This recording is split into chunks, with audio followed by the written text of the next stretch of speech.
이번에는 안내를 부탁합니다 라는 소설을 복습해 보도록 하겠습니다.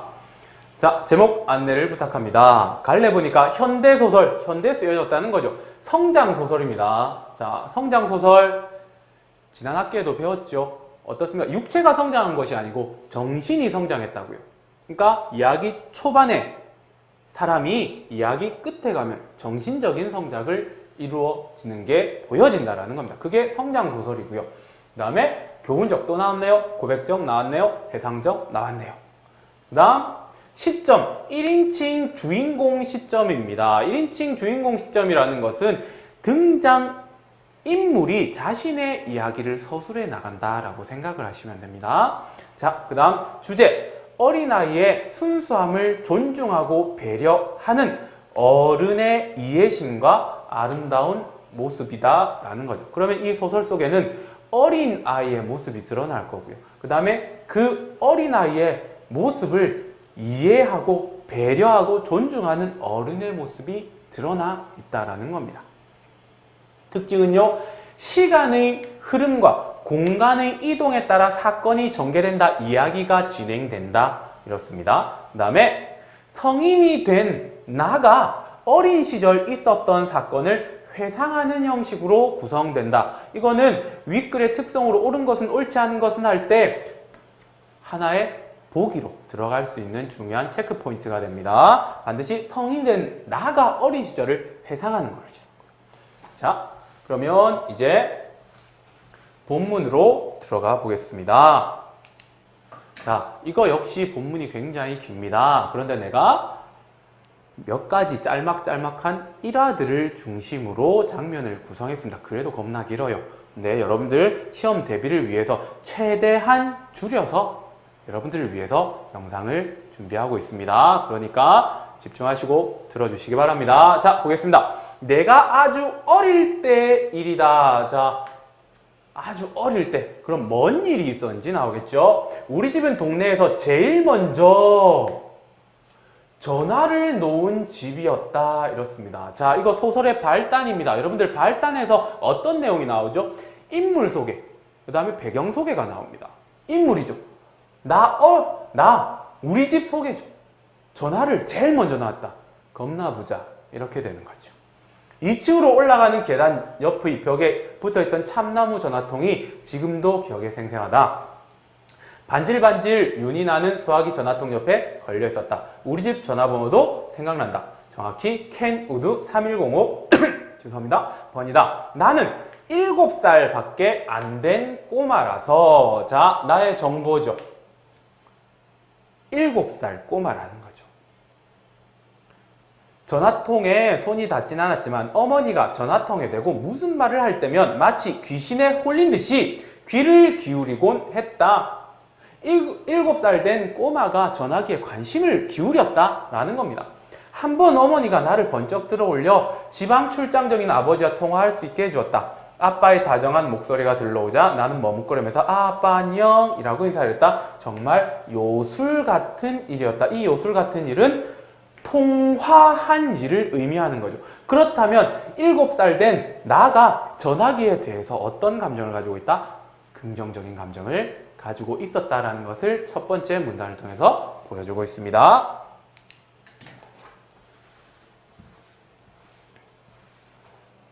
이윽고 나는 이 멋진 기계 속에 어딘가 놀라운 인물이 살고 있다는 것을 알게 되었다. 뜬금없이 이렇게 나오죠. 멋진 기계라는 것은 뭘 의미할까요? 그렇죠. 바로 자신의 집에 있는 전화를 의미하고요. 그 다음에 어딘가 놀라운 인물이 살고 있다는 걸 알게 되었다는 것. 전화 속에 사람이 있다는 걸 알게 됐다는 겁니다. 나가요. 근데 실제 전화 속에 사람이 있을 수는 없지요. 7살 꼬마의 순수한 아름다운 생각인 거죠. 그녀의 이름은 안내를 부탁합니다. 이 소설의 제목이죠. 그녀는 무엇이든 알고 있었다. 겁나 똑똑한가 봅니다. 어머니가 어떤 사람의 전화번호를 물어도 척척 대답해 주었다. 안내를 부탁합니다는 이 세상에서 가장 머리가 좋은 사람임에 틀림없다고 생각했다. 엄마가 계속해서 전화 걸어서 안내에게 전화번호를 물어보는 장면을 보고 이렇게 생각을 했다라는 걸 알 수가 있는 거죠. 심지어 밥을 주지 않아 우리 집 개종시계가 멎었을 때도 그녀는 즉시 정확한 시간을 알려주었다. 이렇게 되어 있습니다. 그 전화기에 대해서 깨달은 바를 이야기하고 있는데 어린아이의 순수한 모습이 드러나는 거죠. 전화기 속에 사람이 살고 있다. 그 사람은 안내를 부탁합니다. 겁나 똑똑한 여자. 이렇게 되는 거죠.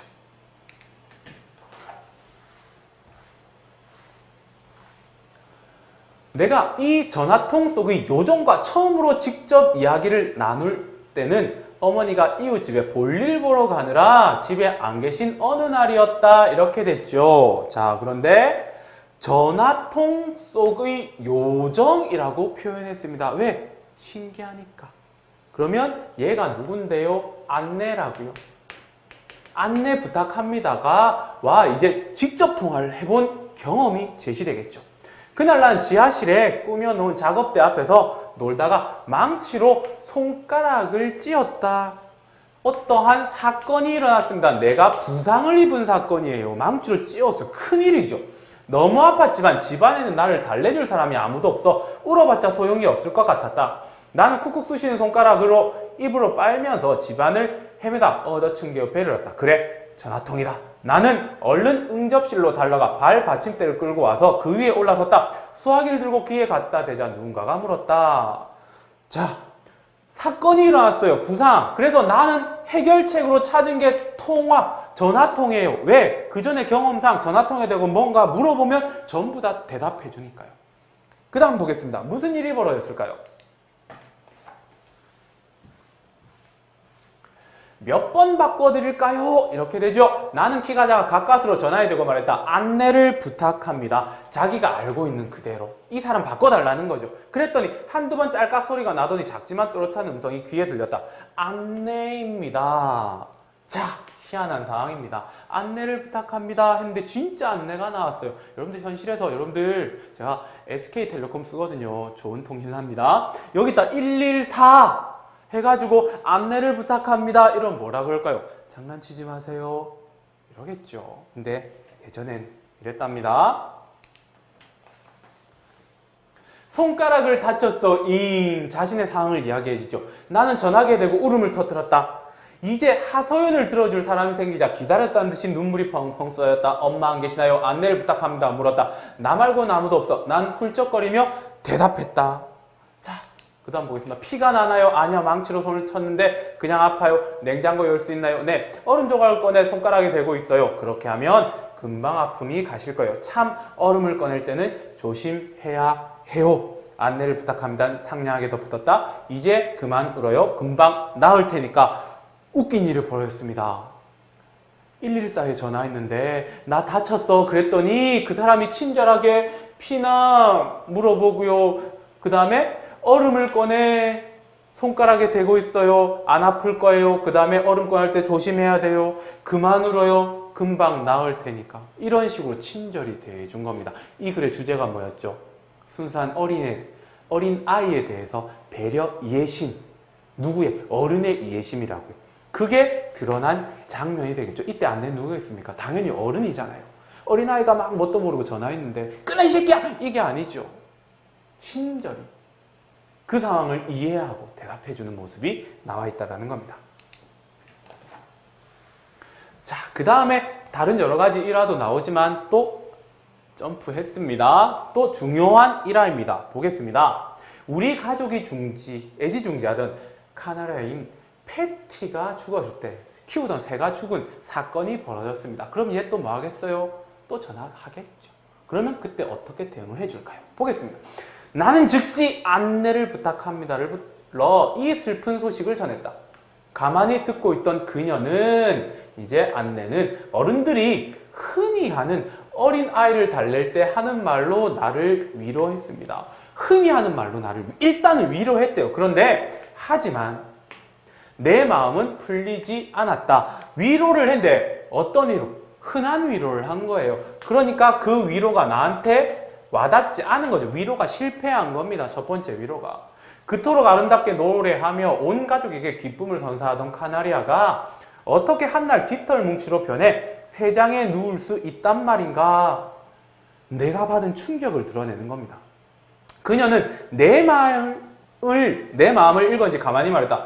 Paul, 죽어서도 노래를 부를 수 있는 다른 세상이 있다는 것을 잊지 말아요. 그 말을 듣자 왠지 기분이 한결 나아졌다 이랬죠. 두 번째 위로는 어떻습니까? 성공했죠. 한결 나아졌으니까. 자, 여러분들 이 말에 별표 쳐주세요. 이 소설의 가장 끝에 한 번 더 등장합니다. 출제 포인트가 될 수 있습니다. 자, 이 말의 의미는 무엇이냐? 진정한 위로라는 거죠. 내 마음이 아플까봐 아까는 그냥 흔한 아이들한테 한 위로였지만 이제는 내 마음을 읽고 정말 진정한 위로, 이 아이가 슬프지 않게 하기 위한 위로를 이렇게 했다라는 것, 중요한 출제 포인트라는 것 알아두시기 바랍니다.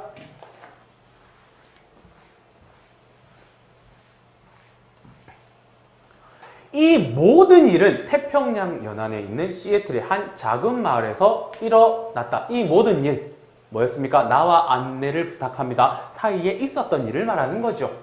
시애틀의 한 작은 마을이었다. 내가 9살 되던 해 우리는 대륙을 가로질러 보스턴으로 이사했다. 자, 7살이라는 것은 앞에는 7살이었죠. 지금 9살이죠. 이 소설의 전개 방법이 뭐였죠? 시간의 흐름과 공간의 이동이었습니다. 여기서 나타났습니다. 9살이라는 것은 7살에서 2년이 흘렀죠. 시간의 흐름을 나타내는 거고요. 시애틀이 한 작은 마을에서 보스턴으로 이사했다라고 했으니까 공간의 이동을 드러낸 거죠. 그러면 보스턴으로 이사했다라는 것은 이별했다라는 거죠. 자, 그 상황이 벌어집니다. 확인하겠습니다. 몸은 멀어졌지만 안내를 부탁합니다는 여전히 내 마음속에 친절한 만물박사로 남아 있었다. 왜 만물박사라고 표현했을까요? 왜? 내 모든 대답에 물음에 답을 해주니까요. 그래서 만물박사라고 표현한 겁니다. 이것 또한 중요한 출제 포인트가 되는 겁니다. 나는 새로 이사가는 집의 전화통 안에도 그녀가 있을 거라고 생각했으므로 그녀에게 작별 인사하지 않았다. 이 부분도 아이의 어떠한 아직까지는 어린 순수함이 드러났다라고 보는 거죠. 그런데 지금 생각하면 9살인데 모지래인가? 이렇게 할 수도 있죠. 아주 오래전입니다. 여러분들은 이 9살을 순수하게 보셔야 합니다. 보겠습니다. 그 다음 이사를 하고 며칠 지나지 않아서 짐이 거의 다 정리되었을 때의 일이다. 엄마가 거실 소파에 앉아 테이블 위에 있는 이상한 검은 물건을 들고 이야기를 하기 시작했다. 자, 검은 물건을 들고 이야기를 시작했다라는 것, 이 검은 물건이 뭐겠습니까? 새 전화라는 거죠. 전화기가 새로 바뀐 겁니다. 사건이 벌어진 거예요. 자, 그 다음부터 어떻게 되는지 보겠습니다. 그게 뭐냐고 물었다. 새 전화지. 나는 공포에 질린 채 그 검은 물건을 쳐다보았다. 이 새 전화에 대한 나의 반응입니다. 공포에 질렸다라는 거죠. 안내를 부탁합니다는 그 홀쭉하고 흉측한 물건에 들어가 있을 수 없는 것이다. 나는 새 전화기에 공포에 질렸고요. 그 다음에 홀쭉하고 흉측한 물건이라고 표현했습니다. 그러면 이 두 개만 봐도 새 전화에 대한 나의 부정적인 반응이라는 것을 알 수가 있는 거죠. 계단 옆의 벽에 걸려있던 반짝반짝 빛나던 아름다운 참나무 전화통은 이제 더는 볼 수 없었다. 내 귀에 대고 속삭이던 작고 부드러운 목소리도 사라졌다. 나는 심한 배신감을 느꼈다. 새 전화기에 대한 두 번째 나의 정서는 배신감이라는 거죠. 이제는 내가 모르는 게 있어도 안내를 부탁합니다에게 물어볼 수 없게 된 것이다. 이렇게 되는 거죠. 전화기가 바뀌어버렸으니까. 공포에 질렸고요. 홀쭉하고 흉측한 물건이라고 표현했고요.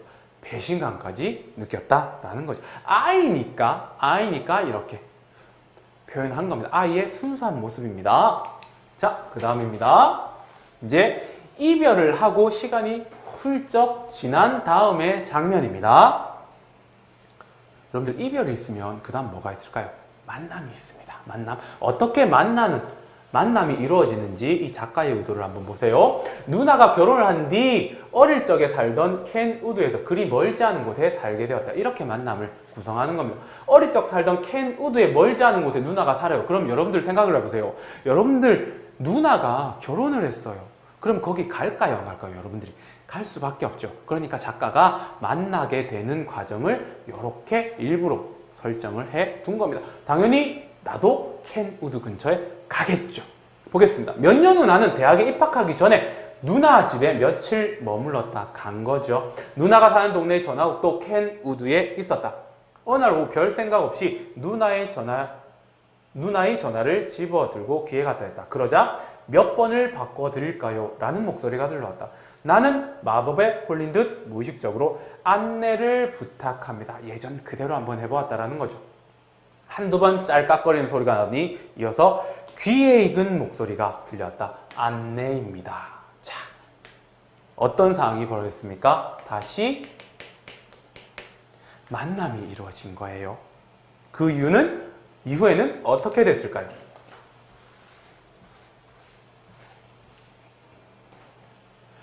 그 한마디에 난 타임머신을 탄 듯 어린 시절로 되돌아갔다. 목소리는 변하지 않았다. 시간도 공간도 그 옛날 그대로인 것 같았다라는 것은 만남에서 반응이 어떻습니까? 긍정적이라는 거죠. 좋았다라는 겁니다. 저 fix라는 단어를 어떻게 쓰는지 가르쳐 주세요 라고 갑자기 뜬금없이 질문을 던집니다. 그때 난 들었다. 급하게 숨을 들이쉬다 멈추는 소리를 긴장했다라는 거죠. 한참 동안 침묵이 흐르는 그녀가 물었다. 손가락은 다 나았겠지요? 자, 갑자기 뜬금없이 둘이 대답은 하고 질문만 합니다. 그런데 이 질문 여러분들 뭡니까? 서로 했던 질문이에요. 서로의 경험, 둘만이 알 수 있는 경험 속에서의 질문이 되는 거죠. 즉 확인하는 거예요. 옛날에 그 사람이 맞는지 확인하는 질문을 한 거죠. 나도 잠깐 숨을 들이켰 다음 그녀에게 물었다. 안내하시는 분은 누구신가요? 만나고 싶습니다. 전화상에서 만나다가 이제 실제 현장에서 만나는 겁니다. 게임하다가 현피 뜨는 거랑 비슷하죠. 자, 나는 셀리 존슨이에요. 원래 이름은 셀리지만 사람들은 나를 오리라고 불러요. 여기에 있는 직장 사람들 말고 옛날 친구들 그렇게 부르죠. 이렇게 되어 있습니다. 자, 여기서 중요한 출제 포인트. 오리라는 거. 자기 이름은 셀리 존슨인데 오리랍니다. 오리. 그러면 이 오리가 무엇을 의미하는지, 어떻게 해서 이렇게 오리라고 불렸는지 반드시 출제될 거니까 읽어가면서 한번 찾아보겠습니다. 이제 만나기로 했으니까 만나는 거예요. 어디서 만나죠? 존슨 부인의 집에서 만나는 겁니다. 나는 거실을 둘러봤다. 서가에는 책들이 잘 정돈되어 있었다. 존슨 부인, 이 호칭은 내게 여전히 불편하다. 왜? 그전에는 전부 다 뭐였는데? 안내를 부탁합니다 였으니까요. 이내 옆에 서서 서가의 한쪽을 가리키며 말했다. 서가라는 것은 책들이 이렇게 꽂혀있는 책꽂이라고 생각하시면 됩니다. 이 책들은 나의 델피언 그룹이에요. 여기서 델피언 그룹, 책들을 갑자기 델피언 그룹이라고 이야기를 하는 거죠. 그러면 이 델피언 그룹은 우리말로 해석하면 뭐였죠? 조언자 집단이었죠. 자, 아까 오리와도 관련이 있습니다. 갑자기 책들을 보고 있는데 그 책들을 조언자 집단이라고 이야기를 하는 겁니다. 여기서 나타나지 않습니다. 뒤에 장면에 나타나죠. 왜 책들을 델피언 그룹이라고 했을까요? 계속 보겠습니다. 난 의아해서 물었다. 델피언 그룹이 도대체 무엇을 말하는 건가요? 학생과 관련이 있어요. 또 다른 내 이름인 오리와도 관련이 있죠. 뭔 수수께끼를 하나요? 계속해서 관련이 있답니다. 내가 그녀를 바라보자 그녀가 말했다. 자, 식사 준비되었으니 먹으면서 이야기를 하죠. 아직까지 왜 이렇게 불리는지 말하는지 나타나지 않았습니다. 확인하겠습니다. 어쨌든 나는 남편과 저녁을 먹으면서 학생이 던진 질문에 대해 이야기를 나눴어요. 그는 질문 내용을 듣고는 한바탕 크게 웃고 나를 놀렸어요. 내가 아폴로 신의 영역인 델포이의 정식 여사제가 됐다고 말해요. 결국 나를 오리라고 부르기 시작했죠. 처음엔 장난으로 부르다가 나중에는 나의 또 다른 이름으로 굳어졌어요. 자, 여기서 오리라는 이름의 의미가 등장합니다. 여사제 나오잖아요. 여사제가 뭐냐면 신 대신 사람들의 질문에 답을 해주는 역할을 하는 사람이에요. 그것을 오리라고 표현하는 거거든요. 그러면 오리는 여사제를 의미하는 거예요. 자, 그러면 뜬금없이 여사제 오리라고 했을까요? 아니죠. 위에를 보세요. 계속해서 그동안 무슨 일이 있었는지를 떠올려 보세요. 내가 전화통 들고 모르는 걸 계속 물어봤잖아요. 그러니까 안내를 부탁합니다가 어떻게 대응을 했죠? 꺼져 이 새끼야, 이게 아니었지요. 어떻게 친절하게 다 대답을 해줬잖아요. 꼭 뭐 같아요? 신 대신 인간의 물음에 답해주는 여사제랑 똑같죠. 그러니까 남편이 여사제라고 이야기했고 그것을 의미하는 단어인 오리라고 별명으로 불리기 시작했다라는 거죠. 캐누드의 꼬마가 내가 모르는 걸 물으면 어떻게 해야 할지 고민했어요. 그래서 주로 묻는 질문에 관한 책들을 모으기 시작했죠. 지리자연, 동물 등에 관한 책들이었죠. 내가 새로운 책을 사가지고 집에 올 때마다 남편은 나를 짓궂게 놀렸죠. 오, 여사자님, 어린님 이렇게 되는 거죠. 신전의 서가에 또 새로운 조언자를 모시는군요. 이렇게 해서 델피언 그룹이 형성된 거죠. 자, 새로운 조언자라는 것은 내가 아이의 질문에, 안내가 아이의 질문에 대답하기 위해서 자기가 모든 걸 알 수 없으니까 책들을 계속 사온 거죠. 그 책들을 보고 새로운 조언자라고 했고요. 그것을 의미하는 말, 바로 델피언 그룹. 아까 앞에 나왔죠. 서가의 책을 이렇게 폴이 보고 있으니까 나의 델피언 그룹이에요 했던 이유, 여기에서 등장하는 겁니다. 아이의 대답에 답해주기 위해서 산 책들 모아놓은 것, 그게 바로 델피언 그룹. 이렇게 되는 겁니다. 자, 그 다음에 다시 이제 헤어지고 한동안 이별 상황이 됐죠. 그리고 다시 전화를 합니다. 그런데 어떤 일이 벌어졌어요? 안내를 부탁합니다가 사망을 했죠. 그 다음 장면입니다. 어떤 메시지를 남겼습니다. 그 부분이니까 잘 보세요. 여기 있군요. 읽어드리겠습니다. 폴에게 말해줘요. 내게는 여전히 죽어서도 노래를 부를 수 있는 다른 세상이 있다고. 자, 이렇게 메모를 남겼어요. 끝까지 읽고 설명하겠습니다. 내 말뜻 이해할까요? 나는 감사하다 말하고 전화를 끊었다. 안내를 부탁합니다가 남긴 말이 무엇을 뜻하는지 난 잘 알고 있었다. 하지만 눈시울이 붉어지는 것은 어쩔 수 없었다. 이 말 앞에서 나왔죠. 어떤 상황이 나왔죠? 내가 기르던 새 패티가 죽었을 때 안내가 나에게 진심으로 위로하던 말입니다. 슬퍼할까봐. 그런데 자신이 죽기 직전에 이 메모를 남긴 거죠. 내가 전화할 거라는 걸 알고요. 그러면 이 메모의 의미는 뭘까요? 자신의 죽음을 슬퍼할 폴의 위로하기 위한 말이었다라는 거죠. 중요한 출제 포인트가 됩니다. 반드시 알아두시기 바랍니다. 마지막입니다. 반드시 나올 수 있는 포인트, 조금 전에 설명했던 겁니다. 안내를 부탁합니다의 이름이 아닌 별명들의 의미죠. 오리, 여사제의 의미죠. 이것은 왜 이렇게 지어졌다 했습니까? 정성을 다해 답해주는 것을 보고 남편이 붙인 별명이라는 것. 그 다음에 델피언 그룹이라는 것은 조언자 집단을 의미하는데 나의 질문에 대답하기 위해 안내를 부탁합니다가 산 책들을 가리킨다는 것. 이 질문들은, 이 말들은 나의 물음에 답하기 위한 안내를 부탁합니다의 노력과 열정을 드러내는 거죠. 그러면 이 모습을 통해서, 즉 안내를 부탁합니다의 모습을 통해서 아이에 대한 어른의 배려, 이해심이 드러난다라고 보시면 됩니다. 지금까지 안내를 부탁합니다. 복습이었습니다.